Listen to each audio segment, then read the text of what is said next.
Hello what's up guys. तो last time हमने देखा था एक्सरसाइज 2.2। आज हम कंप्लीट करने वाले हैं हमारे एक्सरसाइज 2.3। तो यार मैंने इसका सोचा था कि मैं इसका एक कंसेप्चुअल वीडियो भी बना दूं, बेसिक्स ऑफ एक्सरसाइज 2.3। लेकिन इस एक्सरसाइज में कुछ ऐसा खास नहीं है। अगर हम एग्जाम्पल से यहाँ पे करते जाएंगे तो हमें समझ आ जाएगा कि ये न्यूमेरिकल्स हमें किस तरह से करने हैं। तो चलो स्टार्ट करते हैं हमारे आज के पहले क्वेश्चन से। आज का हमारा पहला क्वेश्चन है solve the following bye inversion method. तो इसमें हमारा पहला जो सब क्वेश्चन है वो है x plus 2y is equals to 2 और दूसरा है 2x plus 3y is equals to 3। तो सबसे पहले मैं आपको बता देता हूँ कि यहाँ पे हमें करना क्या होता है। यहाँ पे कुछ नहीं यार, बस हमें दो इक्वेशन दी होती है। जिस तरह से हम साइमल्टेनियस इक्वेशन सॉल्व करते थे पहले, इन दोनों को साइमल्टेनियसली सॉल्व करके हम x और y की वैल्यू फाइंड कर लेते थे, उसी तरह यहाँ पे हमें सॉल्व करना है। लेकिन बस ये एक मैट्रिक्स के फॉर्म में हमें इसे सॉल्व करना होगा। तो स्टार्ट करते हैं हमारा सोल्यूशन। हमारा सोल्यूशन क्या होगा, जो हमें दो इक्वेशंस दिए गए हैं इन्हें हमें सबसे पहले मैट्रिसेस के फॉर्म में लिखना होगा। तो हम इसे कैसे लिखेंगे, the given equation can be written as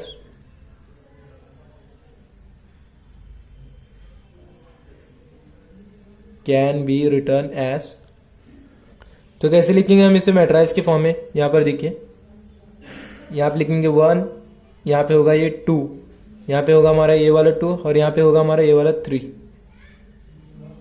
फिर यहाँ पे लिखेंगे हम x y, फिर यहाँ पर होगा हमारा ये वाला 2 और ये वाला 3। मैं आपको बता देता हूँ, यहाँ पे आपको कुछ नहीं कर रहा, बस अगर आप इन दोनों इक्वेशन को अगर ऐसे लिख लोगे, यहाँ पर देखिए x plus 2y is equals to 2 और 2x plus 3y is equals to 3। तो ये यहाँ पे देख रहे हो ना आप, यहाँ पे x मतलब यहाँ पे क्या होगा 1x। यहाँ पे देखिए ये 1/2, 2/3, 2/3। यहाँ पे जो मैंने लिखा 1/2, 2/3। फिर जो इज इक्वल्स टू के बाद वाले थे वो यहाँ पे 2/3 और यहाँ पे जो हमारे x और y बचे थे वो यहाँ पे मैंने लिख लिए।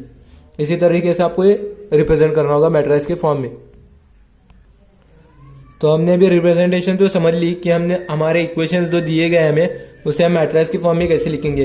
अब देखते हैं कि हम इसे इन्वर्जन मेथड से कैसे सॉल्व करेंगे।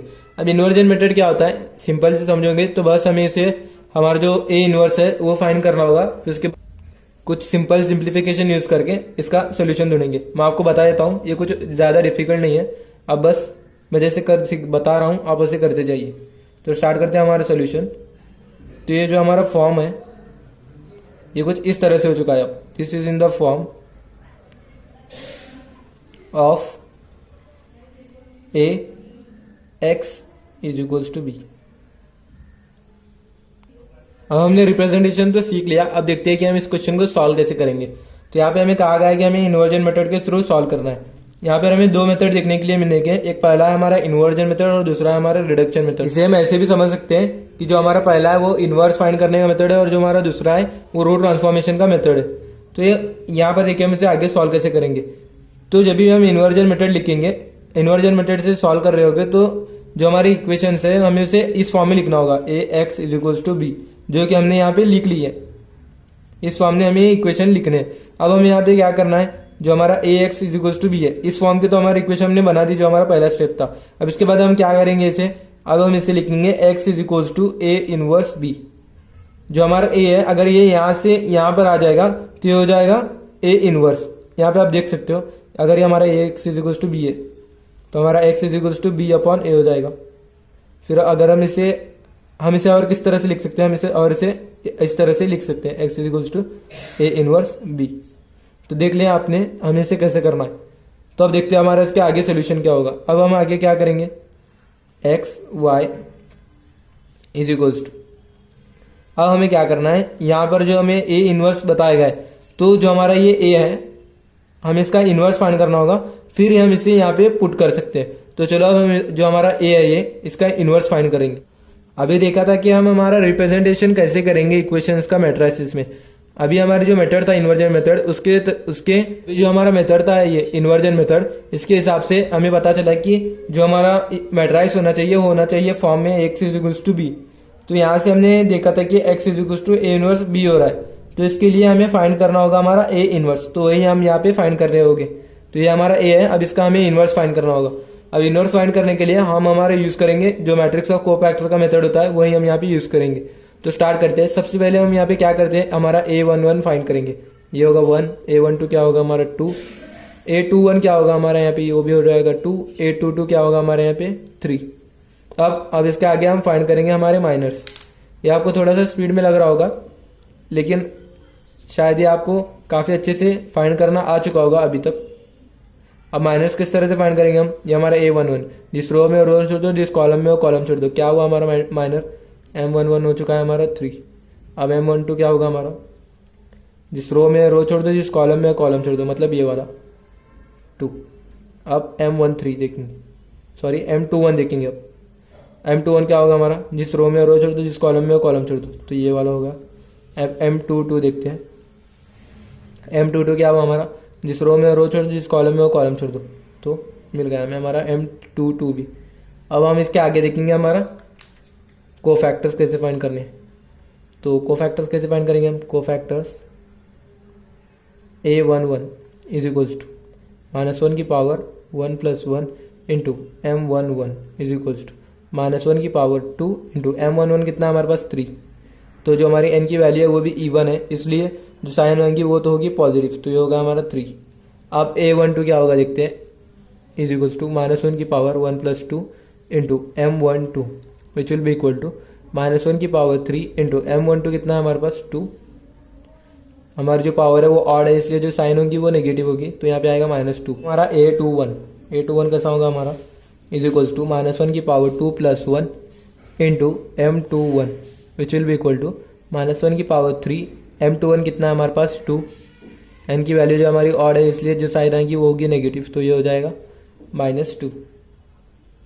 अब आगे देखते हैं A22 which will be equal to -1 की power 2 + 2 is equals to M22 which will be equal to -1 की पावर 4। ये 2 + 2 है, ध्यान देना। अब इसके आगे क्या आएगा, M22 क्या है हमारा 1, जो हमारी n की वैल्यू है वो भी इवन है, तो यहाँ पे जो आंसर होगा वो भी होगा हमारा 1। अब इसके आगे हम देखेंगे हमारा मैट्रिक्स ऑफ कोफैक्टर। तो मैट्रिक्स ऑफ कोफैक्टर कैसे फाइंड करेंगे, मैट्रिक्स ऑफ कोफैक्टर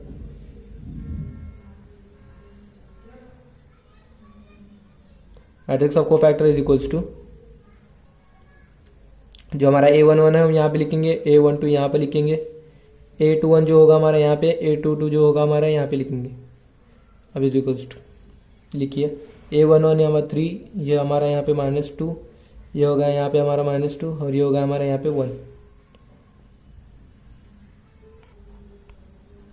तो यार हमने अभी मैट्रिक्स ऑफ कोफैक्टर तो हमारा फाइंड कर लिया है।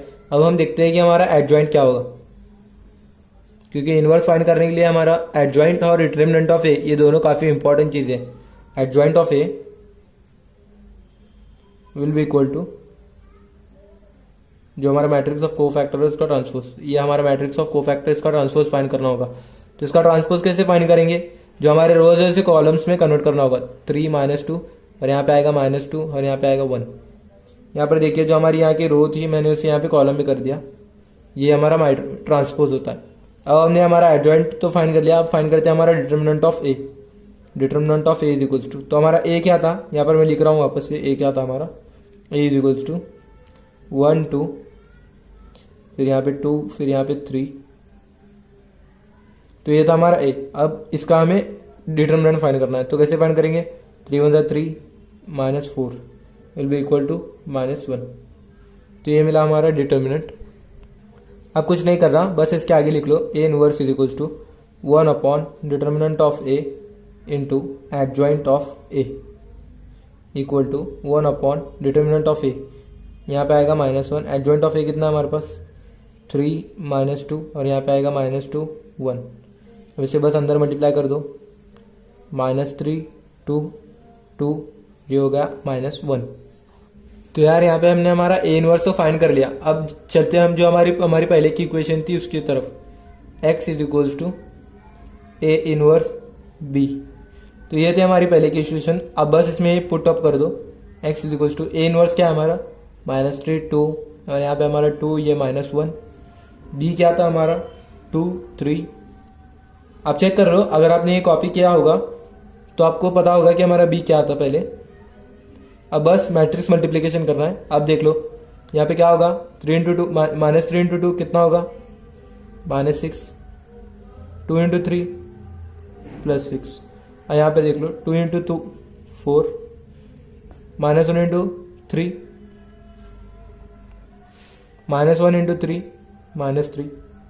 तो यहाँ पे क्या आएगा 0/1। तो यहाँ पे हमारा x क्या था, x, y, x/y या फिर xy, आप जो भी कह लो। तो यहाँ पे हमें यहाँ से x क्या मिला, हमें x = 0, y = 1।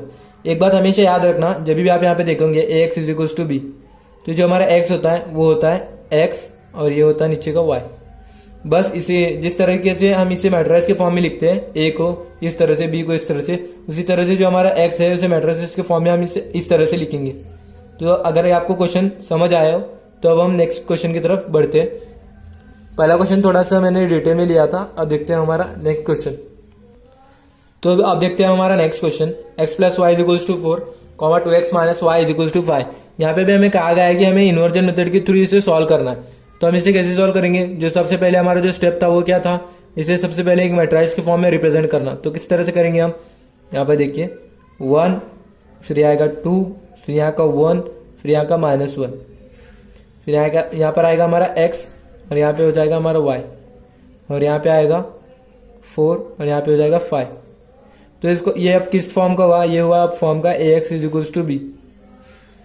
अब हम इसे कन्वर्ट करेंगे एक अलग से फॉर्म में, x = a इनवर्स b।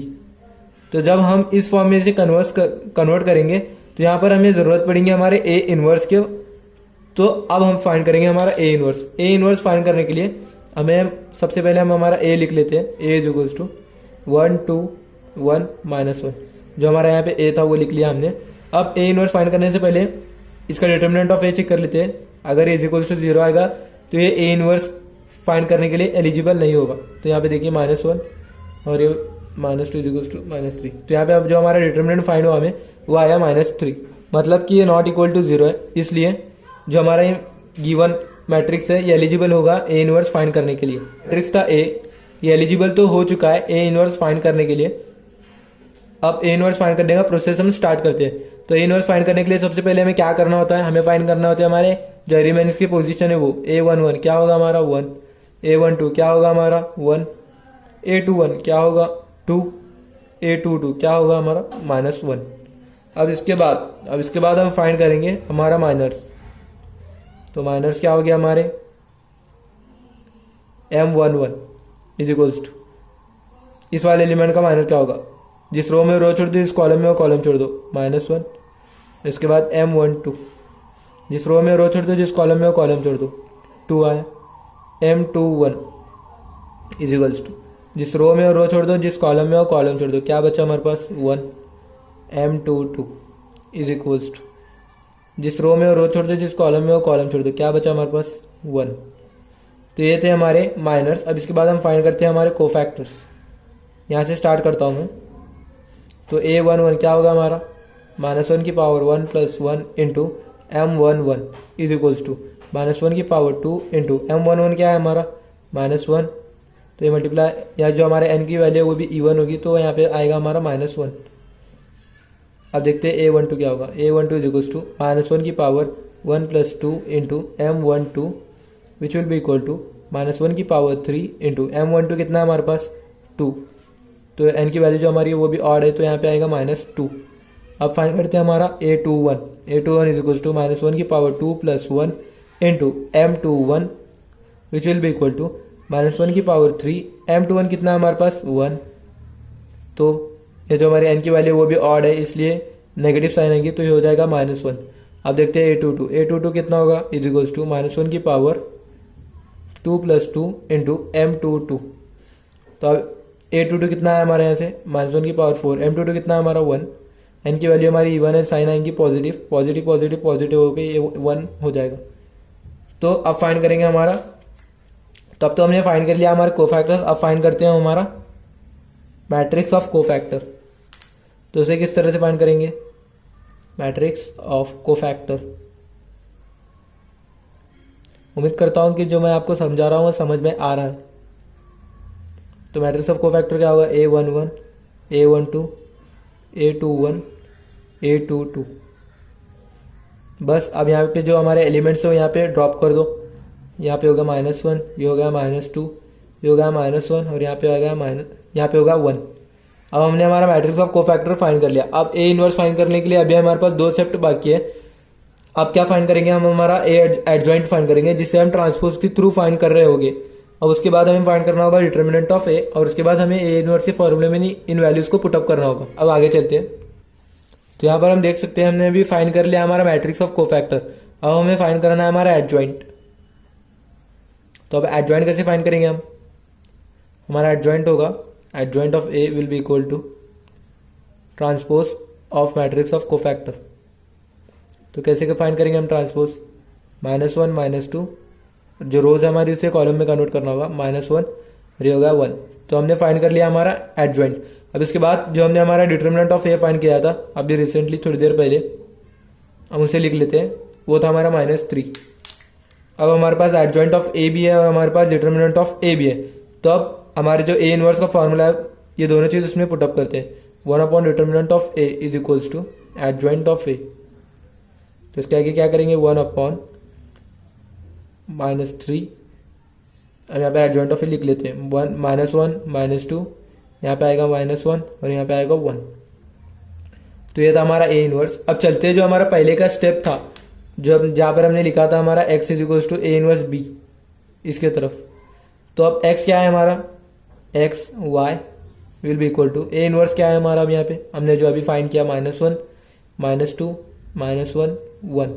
अगर आपको 3x3 मैट्रिक्स या फिर 2x2 मैट्रिक्स के इनवर्स निकालने में अगर आपको प्रॉब्लम आती हो या फिर आपको लेंदी लग रहा हो तो मैंने इसके लिए एक ट्रिक बनाई है, आप वो जाकर देख लेना।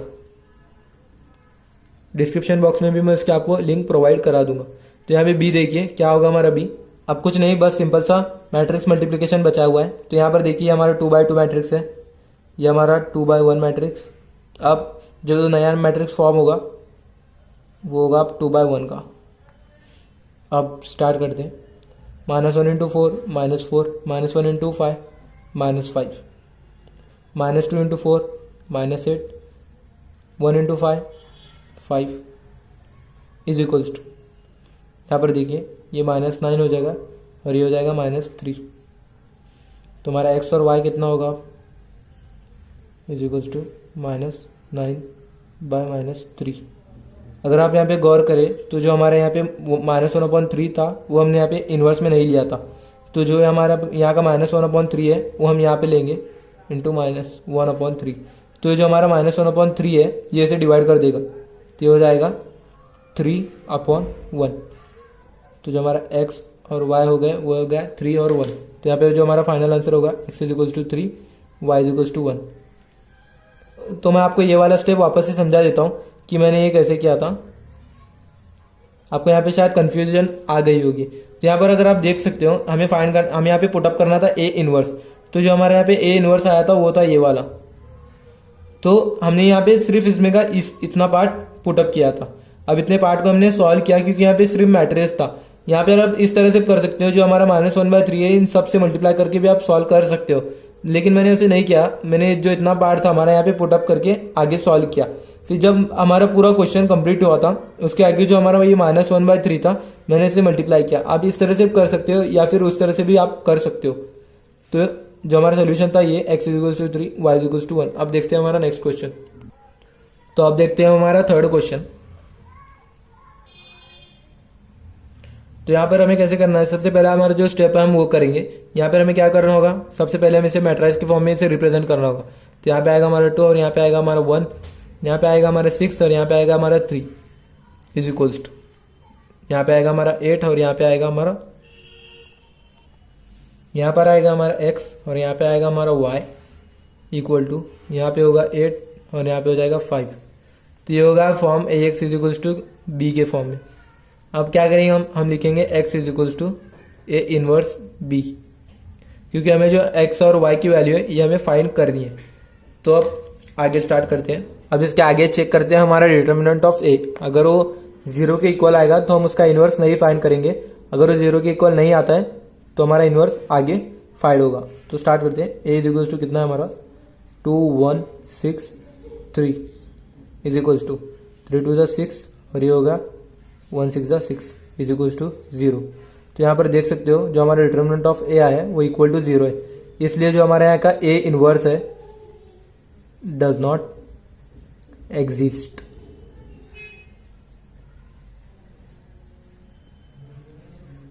तो ये था हमारा सोल्यूशन। अब देखते हैं हमारा नेक्स्ट क्वेश्चन। तो यार अभी हमने सॉल्व किया था हमारा क्वेश्चन नंबर 1, वहाँ पे हमने 3 क्वेश्चन देखे और तीसरा क्वेश्चन हमने देखा कि जो हमारा ए इनवर्स था वहाँ पे एग्जिस्ट ही नहीं करता क्योंकि जो हमारा डिटर्मिनेंट ऑफ ए वो 0 आ रहा था। अब इसके बाद देखेंगे हमारा सेकंड क्वेश्चन जो कि solve the following equation by reduction method. तो यहाँ पर हम क्या देख रहे हैं 2x प्लस, पहला क्वेश्चन हमारा 2x plus 5 2x plus Y is equals to 5 3x plus 5y is equals to -3। तो हमारा पहला इक्वेशन, यहाँ पे भी हमें 2 साइमल्टेनियस इक्वेशन दिए गए हैं। तो यहाँ पे हमें फाइंड करने के लिए कहा गया है थ्रू रिडक्शन मेथड। अब रिडक्शन मेथड क्या होता है? रिडक्शन मेथड मतलब जो हमारा रो कॉलम ट्रांसफॉर्मेशन का मेथड होता है उसे हम रिडक्शन मेथड कहते हैं। तो देखते हैं इसका सोल्यूशन क्या होगा। तो सबसे पहले हम इसे मैट्रिक्स के फॉर्म में लिख देंगे। कैसे करेंगे? 2, यहाँ पे आएगा 1, फिर यहाँ पे नीचे 3 और यहाँ पे आएगा 5, फिर यहाँ पे होगा हमारा x और नीचे होगा y, फिर इसके बाद हम यहाँ पे लिखेंगे 5 और नीचे लिखेंगे -3। तो यहाँ पे हमने मैट्रिक्स के फॉर्म में इसे लिख तो लिया। अब लिखते हैं हम, अब देखते हैं कि हम रो कॉलम ट्रांसफॉर्मेशन मेथड से इसे कैसे सॉल्व करेंगे। तो यहाँ पे आप हमेशा याद रखना सिर्फ एक ही चीज़ कि जब भी आप रिडक्शन मेथड से सॉल्व करने वाले हो, कैसे भी रो कॉलम ट्रांसफॉर्मेशन करो, लेकिन कैसे भी करके इस वाला जो हमारा 3 है इसे 0 कर दो। कैसे भी मतलब जो भी आपका रो कॉलम ट्रांसफॉर्मेशन होगा वो राइट होना चाहिए, कैलकुलेशन बराबर होनी चाहिए। तो आपको कैसे भी करके यहाँ पे 0 कर देना है। तो आपको देखते हैं हम इसका सोल्यूशन क्या होगा। तो यहाँ पर देखिए इसे 0 करने के लिए हमें क्या करना होगा। हम देखते हैं कि बाय 2r2 क्या होगा। बाय 2r2 वी गेट, मतलब जो हमारी दूसरी वाली रो है हम इसे 2 से मल्टीप्लाई कर देंगे। 2 नीचे वाला हो जाएगा 2 3 6 और ये हो जाएगा 2 5 10। तो यहाँ पर ये x, ये y और यहाँ पर हो जाएगा हमारा 5 और जो हमारा -3 है उसका हो जाएगा -6। अब ये था हमारा पहला ट्रांसफॉर्मेशन। अब दूसरा, पहले ट्रांसफॉर्मेशन में तो हमें यहाँ पर जो हमारी वैल्यू है वो 0 नहीं मिली। अब हम सेकंड ट्रांसफॉर्मेशन अप्लाई करके देखते हैं। तो सेकंड ट्रांसफॉर्मेशन होगा हमारा, सेकंड ट्रांसफॉर्मेशन भी हम सेकंड रो में लगाएंगे क्योंकि हमें यहाँ का ही नंबर 0 कर देना है। तो क्या होगा यहाँ का r2 - 3r1। इस वाले ट्रांसफॉर्मेशन को यूज करके देखते हैं। तो एक साइड में पहले हम यहाँ पे सॉल्व कर लेते हैं, उसके बाद हम हमारे मैट्रिक्स में पुट अप करेंगे। तो r2 क्या है हमारा, यहाँ पे r2 है हमारा 6 और जो हमारा नेक्स्ट यहाँ पे वैल्यू है वो 10 है। तो इसमें से माइनस करना है हमें 3r1, माइनस करना है 3r1। जो हमारी पहली वाली रो है उसके साथ 3 मल्टीप्लाई करके यहाँ पे माइनस कर देना है। तो जो पहला वाला नंबर है यहाँ पे 2 है, उसके साथ 3 मल्टीप्लाई करोगे तो 6 हो जाएगा। अगला नंबर है 1, उसके साथ 3 मल्टीप्लाई करोगे तो 3 हो जाएगा। 1 × 3 3 हो जाएगा। तब इसे माइनस करने के बाद यहाँ पे 7, यहाँ पे 0 होगा और यहाँ पे 7 होगा। तो हमारे सेकंड रो का एलिमेंट कौन सा है इस वाले मैट्रिक्स में? -6। हमारा पहले वाला एलिमेंट है 5, उसे मल्टीप्लाई कर देना है 3 से, आ जाएगा 15, फिर उसे माइनस कर देना है। -6 - 15 21 हो जाएगा। बस अब इसे मैट्रिक्स में लिख दो। यहाँ पे होगा 2 1 एज इट इज, क्योंकि हमने जो ट्रांसफॉर्मेशन अप्लाई किया था वो था सेकंड रो में।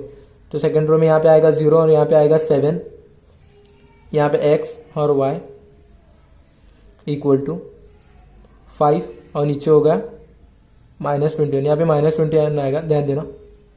तो ये वाला हमने फाइंड कर लिया। अब क्या, तो हमने अभी यहाँ तक तो फाइंड कर ही लिया था। अब क्या करना है, अब बस इन दोनों मैट्रिक्स को हमें मल्टीप्लाई कर देना है। तो क्या होगा इसका मैट्रिक्स मल्टीप्लिकेशन हो जाएगा 2x और ये हो जाएगा +y। यहाँ पे देखिए 0x मतलब 0 ही हो जाएगा, +7y। तो ये होगा हमारा मैट्रिक्स मल्टीप्लिकेशन। अब इसे इक्वेट करेंगे हमारे इस वाले मैट्रिक्स साइड 5 - 2 1। अब कुछ नहीं, अब बस सिंपल सा करना है। 2x + y = 5 और यहाँ पे लिखेंगे 7y = -21। तो यहाँ से हमारा जो y होगा वो आ जाएगा 7 = -21, y = -21/7। 7 1 7 3 जा, तो यहाँ पे मिला हमारे y = -3। अब बस इसी y को हम यहाँ पे पुट करेंगे। 2x + y = 5 में 2x - 3 = 5। तो यहाँ से आएगा 2x = 5 + 3 8, 2x = 8, x = 8/2, 2 1 2 4 जा, which will be equal to 4। तो यहाँ से आप देख सकते हो मैंने यहाँ पे क्या किया, जो हमारे यहाँ पे 7y = -21 ये वाला जो हमें इक्वेशन मिली थी, इससे मैंने हमारा y जो था वो फाइंड किया मैंने। फिर उसके बाद जो हमारा y मिला यहाँ पे उसे मैंने इस वाली इक्वेशन में पुटअप करके जो हमारा x था वो यहाँ से मैंने फाइंड किया। अब देखते हैं हमारा नेक्स्ट क्वेश्चन। अब जो हमारा नेक्स्ट क्वेश्चन है वो देखते हैं। x plus 3y equal to 2 और यहाँ पे होगा 3x plus 5y equal to 4। यहाँ पे भी हमें दो इक्वेशन दी गई है और यहाँ पे भी हमें उसी मेथड से सॉल्व करना है।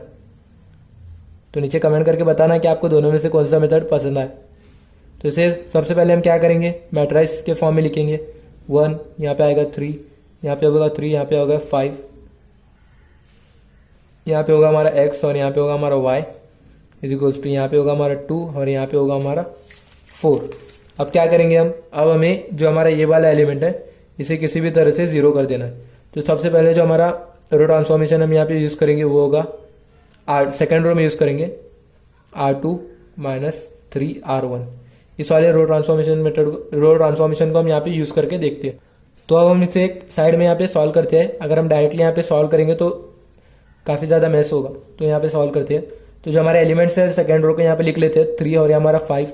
तो इसमें से हमें जो हमारे पहली वाली रो के एलिमेंट्स है उनको 3 से मल्टीप्लाई करके यहाँ से सब्ट्रैक्ट कर देना है। तो जो हमारा पहली वाली रो का एलिमेंट है 1, इसे मल्टीप्लाई करेंगे 3 से और यहाँ पे सब्ट्रैक्ट कर देंगे -3 और ये हो जाएगा -9। तो ये हो गया 0 और ये हो गया -4। अब यहाँ पे आप देख सकते हो जो हमारा यहाँ वाला एलिमेंट है वो 0 हो चुका है। तो बस इसे मैट्रिक्स के अंदर लिख दो 1 3 और यहाँ पे होगा 0, यहाँ पे होगा -4, यहाँ पे होगा x और यहाँ पे होगा y इज इक्वल्स टू 2। अब यहाँ पे जो हमारे यहाँ का कॉलम यहाँ का जो रो ट्रांसफॉर्मेशन है अब इसे साइड में सॉल्व कर लेते हैं। तो यहाँ पे कैसे होगा 4 -6 क्या हो जाएगा -2। क्या क्या मैंने जो हमारा सेकेंड रो थी यहाँ पे लिख ली, उससे जो हमारा पहले रो वाला एलिमेंट था उसको 3 से मल्टीप्लाई कर देंगे, यहाँ पे सब्ट्रैक्ट कर दिया। तो यहाँ पे जो हमारा आंसर आया वो था हमारा -2। तो यहाँ पे लिख लेते हैं ये हो गया -2। अब क्या करेंगे, अब बस इसे मल्टीप्लाई करेंगे x प्लस 3y, फिर नीचे आएगा 0x प्लस -4y। 0x को मैं नहीं लिख रहा हूँ, इज इक्वल्स टू 2 और ये होगा -2। अब आगे सॉल्व करते हैं। तो आगे क्या होगा, आप यहाँ पर आप देख रहे हो x plus 3y is equals to 2 हो जाएगा और जो हमारा -4y वो इज इक्वल्स टू -2 हो जाएगा। तो अभी जो हमने मैट्रिक्स फॉर्म किया था उससे हमें दो इक्वेशंस मिली, इक्वेशन 1 और इक्वेशन 2। अब क्या करना है, इससे हमें जो हमारे सेकंड इक्वेशन है इससे हमें मिल जाएगा y is equals to -2 upon -4। तो ये हो जाएगा 1/2। तो यहाँ से आप देख सकते हो हमें मिला y इज इक्वल्स टू 1/2। अब क्या करना है हमें, ये y is equals to 1/2 putting y is equals to 1/2 in equation 1। Equation 1 में भी हमें पुट करना होगा। तो कैसे करेंगे, x plus 3 into 1/2 which will be equal to 2, x plus 3/2 is equals to 2। अब क्या करोगे आप, x is equals to 2 minus 3/2। तो अब यहाँ पे क्या होगा, अब यहाँ पे क्रॉस मल्टीप्लिकेशन करोगे 4 माइनस 2 टू द 4, ये 1 3 द 3 हो जाएगा, फिर ये 1 टू द 2 इक्वल टू यहाँ पे क्या आएगा 1/2। तो यहाँ से आप देख सकते हो जो हमारा सोल्यूशन आया है x, y is equal to 1/2, 1/2। So this was our final answer. अब देखते हैं हमारा नेक्स्ट क्वेश्चन। अब नेक्स्ट क्वेश्चन देखते हैं। नेक्स्ट क्वेश्चन में भी हमें दो इक्वेशंस दिए गए, इन्हें भी हमें रिडक्शन मेथड के थ्रू सॉल्व करना होगा। अब तक आपको रिडक्शन मेथड काफ़ी अच्छे से समझ आ गया होगा। इसमें तो हमें कुछ करना ही नहीं होता है खास, बस इन्हें रिप्रेजेंट करना होता है मैट्रिक्स के फॉर्म में।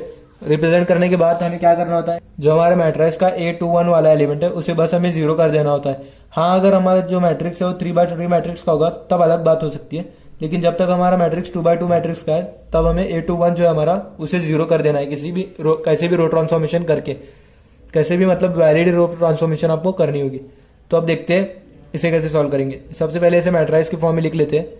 कैसे करेंगे, 3 -1 और यहाँ पे आएगा 4, ये हो जाएगा 1, यहाँ पे लिखेंगे x और यहाँ पे लिखेंगे y इक्वल टू, इसे हटा देते हैं, यहाँ पे आएगा 1 और यहाँ पे आएगा 6। तो अब क्या करेंगे, हम किसी भी तरह से इसे 0 करना है। तो चलो देखते हैं आगे कैसे करेंगे। तो हमें इसे किसी भी तरह से 0 करना होगा। 4R1 एंड 3R2 इसे यूज़ करके देखते हैं। मतलब जो हमारी पहली वाली रो है उसे 4 से मल्टीप्लाई करेंगे, जो हमारी दूसरी वाली रो है उसे 3 से मल्टीप्लाई करेंगे। तो करते हैं यहाँ पे पहली वाली रो को 4 से, ये हो जाएगा 12, ये हो जाएगा -4।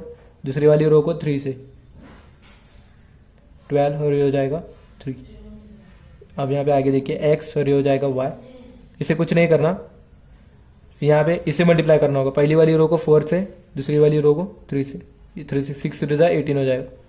तो अब क्या करेंगे, अब हर एक कॉलम ट्रांसफॉर्मेशन, हर एक रो ट्रांसफॉर्मेशन हमें यूज करना होगा, क्योंकि इतने से कुछ फर्क तो नहीं पड़ा है यहाँ पे। अब अगला रो ट्रांसफॉर्मेशन यूज करके देखते हैं, क्योंकि जो हमारा पहला वाला ट्रांसफॉर्मेशन था इससे तो ये 0 नहीं हो सका। अगला क्या होगा हमारा, बाय यूजिंग R2 - R1। तो आप समझ गए होंगे कि मैं यहाँ पे क्या कर रहा हूँ। मैंने सबसे पहले इन दोनों को इक्वल किया, उसके बाद R2 - R1 कर रहा हूँ। मतलब इसमें से अगर ये माइनस कर देंगे तो यहाँ पे 0 आ जाएगा। तो हम यह कैसे करेंगे, ये अप्लाई होगा हमारे सेकंड रो में। तो अब यहाँ पे लिख लेना R2 सेकंड रो में ये अप्लाई होगा। तो यहाँ पे हम कैसे करेंगे, 12 - 4 यहीं पे कर लेते हैं, 12 - 12 और ये होगा 3 माइनस ऑफ माइनस प्लस हो जाएगा +4। यहाँ पे हमें माइनस करना होता है और यहाँ पे पहले से माइनस के साइन है, तो 3 + 4 हो गए। यहाँ पे x आएगा, यहाँ पे y आएगा, इज इक्वल्स टू यहाँ पे हो जाएगा 4 और यहाँ पे आ जाएगा 14, 18 - 4। तो अब इसके आगे कैसे करेंगे, जो अभी हमने रो ट्रांसफॉर्मेशन किए थे उससे हमें ये रिजल्ट मिला। अब इससे हम आगे सॉल्व करते हैं। तो यहाँ पे क्या, बस मैट्रिक्स मल्टीप्लिकेशन करना बाकी रह गया है। तो 12x - 4y 0x और ये होगा 7y इज इक्वल्स टू 4 और नीचे आएगा 14। कुछ नहीं करना, बस इक्वेट कर दो। 12x - 4y is equals to 4, 7y is equals to 14। तो अब क्या करेंगे, y is equals to 14/7 which will be equal to 2। तो यहाँ पे हमारा y मिल जाएगा हमें, y इज इक्वल्स टू 2 हमें यहाँ पे मिल गया। अब क्या करेंगे, अब जो हमारा y इज इक्वल्स टू 2 हमें यहाँ पे मिला है, अब इसे पुट करेंगे हमारी इक्वेशन 1 में। इसे इक्वेशन 2 बोलो, इक्वेशन 3 बोल दो। तो put y is equals to 2 in equation 2, sorry in equation 1 में। तो क्या होगा, 12x - 4 × 2 is equals to 4, 12x - 8 will be equal to 4, 12x is equals to 4 + 8, 12x will be equal to 12। यहाँ पे हो जाएगा x इज इक्वल्स टू 12/12, ये cancel out हो जाएगा। तो यहाँ पे x इज इक्वल्स टू 1 होगा।